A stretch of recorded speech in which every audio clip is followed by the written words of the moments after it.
Vossa face, Senhor, resplandeça sobre nós.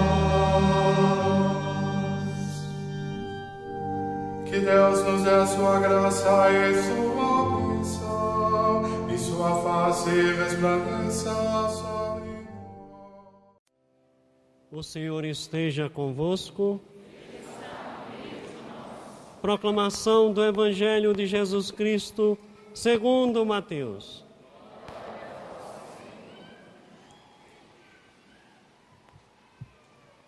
Naquele tempo, vendo Jesus as multidões, subiu ao monte e sentou-se. Os discípulos aproximaram-se e Jesus começou a ensiná-los. Bem-aventurados os pobres em espírito, porque deles é o reino dos céus. Bem-aventurados os aflitos, porque serão consolados. Bem-aventurados os mansos, porque possuirão a terra. Bem-aventurados os que têm fome e sede de justiça, porque serão saciados. Bem-aventurados os misericordiosos, porque alcançarão a misericórdia. Bem-aventurados os puros de coração, porque verão a Deus. Bem-aventurados os que promovem a paz, porque serão chamados filhos de Deus. Bem-aventurados os que são perseguidos por causa da justiça, porque deles é o reino dos céus. Bem-aventurados sois vós, quando vos injuriares e perseguirem, e mentindo disserem todo tipo de mal contra vós, por causa de mim. Alegrai-vos e exultai, porque será grande a vossa recompensa nos céus. Palavra da salvação. Louvado seja nosso Senhor Jesus Cristo. Caros irmãos e irmãs, comemorar a solenidade de Todos os Santos é estar com os olhos abertos para o mistério da Igreja, que está para além daquilo que podemos enxergar. Os números oficiais dizem que sobre este solo dizem católicos em torno de 1 bilhão e 200 milhões de pessoas. No entanto, a Igreja não tem somente o seu princípio visível sobre este solo, mas, sobretudo, aqueles que já, nos precedendo a fé, nos precedendo a vida, se encontram diante de Deus, contemplando-o face a face.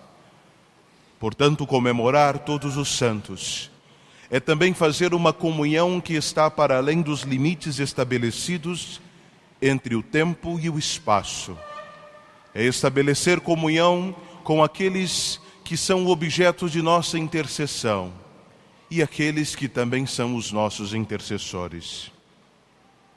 Celebrar Todos os Santos é estarmos diante da realização de nossas esperanças, porque tantos homens e mulheres que a nós precederam, vivendo as mesmas esperanças, sofrendo as mesmas dores e seguindo a mesma caridade, hoje podem se rejubilar, porque festejam juntamente conosco uma missa eterna nos céus. A efeito de nossa vida espiritual, o Evangelho de São Mateus, hoje colocado aos nossos olhos, trata das bem-aventuranças. Todos, alguma oportunidade, já ouvimos falar destas mesmas bem-aventuranças. São fórmulas bíblicas que nos garantem uma alegria espiritual em casos particulares e que têm a possibilidade de compor em nossa alma o mistério da santidade de Deus. Assim sendo, as bem-aventuranças estão postas aqui hoje para que, ao meditá-las, todos nós realizemos as obras de Deus e, portanto, nos tornemos santos, como Ele é santo. As bem-aventuranças pregadas por Cristo devem estar numa compreensão ao redor daquilo que é o anúncio do reino de Deus.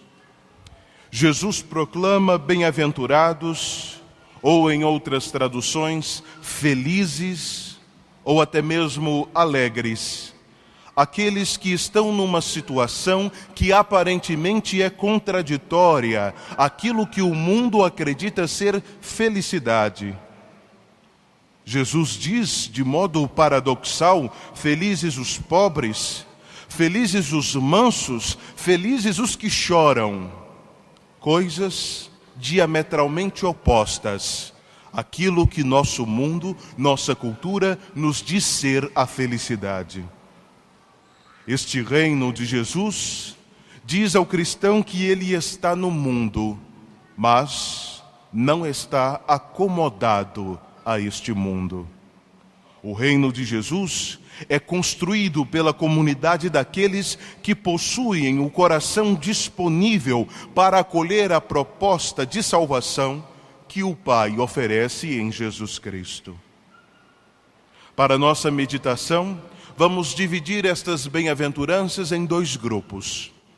O primeiro grupo, caso queiram acompanhar em seu folheto, está contido nos versículos de 3 a 6 do Evangelho. Estas 4 primeiras bem-aventuranças relacionadas entre si dirigem-se aos pobres. Saúdam a felicidade daqueles que se entregam tão confiantemente nas mãos de Deus que sempre procuram fazer a sua vontade. Daqueles que de forma consciente deixam de colocar sua confiança, sua esperança nos bens e no poder meramente humano, para esperar naquele que é digno da esperança, o próprio Deus. Estas bem-aventuranças estão relacionadas àqueles que aceitam a renunciar toda espécie de egoísmo e estar com uma abertura fundamental a Deus, mas também ao próximo. Os mansos, bem-aventurados os mansos. A mansidão aqui não é uma fraqueza, aqueles que suportam passivamente as injustiças. Pelo contrário, são aqueles que com atitude clara renunciam, recusam violência, são tolerantes e pacíficos, mesmo embora muitas vezes sejam vítimas de abusos e da prepotência dos injustos. A atitude pacífica dos mansos é uma atitude sobrenatural porque imita o próprio Jesus condenado injustamente. Estes mansos serão tornados membros de pleno direito do reino de Jesus, porque a Jesus imitaram. Os aflitos ou os que choram são aqueles que vivem a dor, o sofrimento, provocados originalmente, claro, pelo pecado original. E a estes a chegada do reino vai fazer com que sua triste que sua triste situação se mude em consolação e alegria. A 4ª bem-aventurança, então, diz que são felizes os que têm fome e sede de justiça. Esta justiça não se refere à justiça humana, distributiva. Se refere à justiça bíblica, ou seja, a fidelidade total aos compromissos assumidos para com Deus e também para com os irmãos. Esta justiça faz com que os homens tenham de Deus a esperança de verem a sede essencial de fidelidade possuída em cada coração humano realizada. Realizada onde? No reino de Deus, que há de chegar.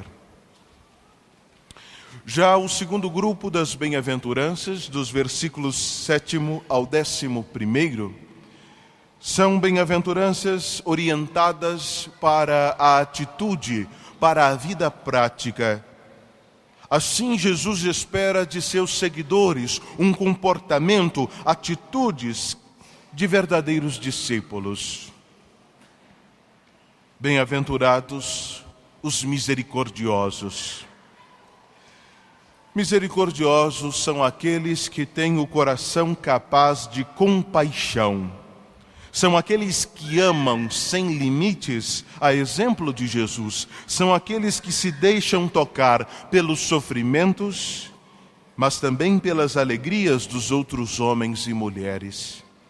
São aqueles capazes de ir ao encontro dos irmãos e estender-lhe as mãos, mesmo quando estes, os objetos de nossa misericórdia, falharam.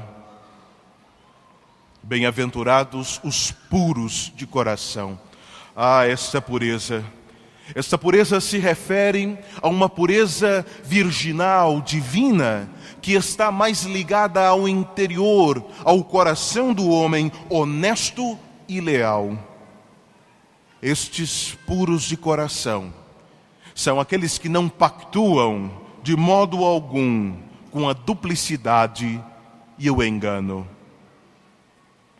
Bem-aventurados os que constroem a paz. Os construtores da paz são aqueles que se recusam a aceitar que a violência, que a lei do mais forte sejam as guias fundamentais dos relacionamentos humanos. Os que constroem a paz são aqueles que procuram ser, às vezes com o risco da própria vida, instrumentos de reconciliação entre os homens, nunca instrumentos de divisão.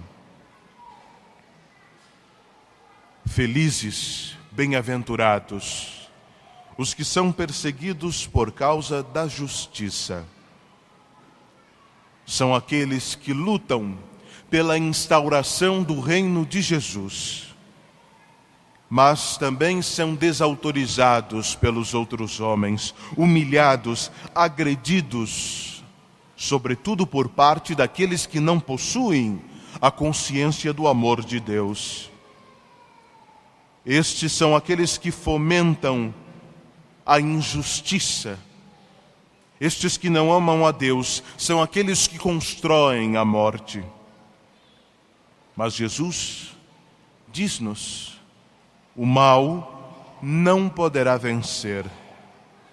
E ainda no final deste caminho, daqueles que são perseguidos por causa do nome de Jesus, espera o triunfo, a vitória, porque este reino de Jesus será edificado.